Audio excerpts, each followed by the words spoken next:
So, hello guys, at ayan, for today's vlog, tayo po ay magugupitan session ngayon for today's video. So, ang ating client for today ay isa po siyang Russian national at isa po siyang superintendent dito sa aming bangko. So, ibig sabihin, superintendent, sila po yung pinapadala ng mga shipping company para mag-check ng mga deficiency, kung ano man yung mga may sira at yung mga ipapaayos, at sila po yung mga nag-uutos sa mga ang tawag dito sa barko at sa mga opisyal kung ano po yung mga kailangan gawin para sa preparation para sa aming mga next port. Kasi nga, yung mga ibang port ay medyo stricto po sila when it comes to safety, especially po during emergency, kaya kailangan pong i-check po lahat ng mga yan. So, ayun guys, very strict kaya po sila nagpapadala ng mga superintendent dito sa barko.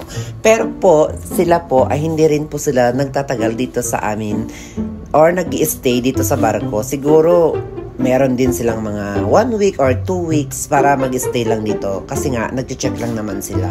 Tapos, pag okay na, pag dumating na sa port at medyo successful yung mga tawag dito, yung pag-check ng mga authority. So, ayun guys, bumababa na sila.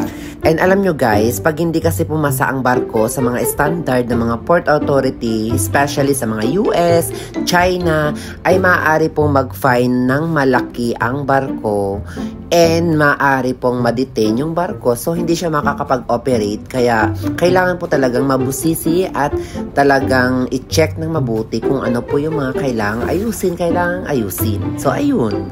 Go! Kaya po, pag merong mga sumasampa sa amin na mga superintendent, ay medyo busy po ang mga person dito sa barko. Kaya, bakbakan dito, bakbakan doon. Kaya, laban, mga person. Charis! Go! At syempre guys, meron din kami mga na-experience ng mga superintendent na tinatawag nilang Kupal. Ayan guys, K-U-P-A-L. Kupal. Charis!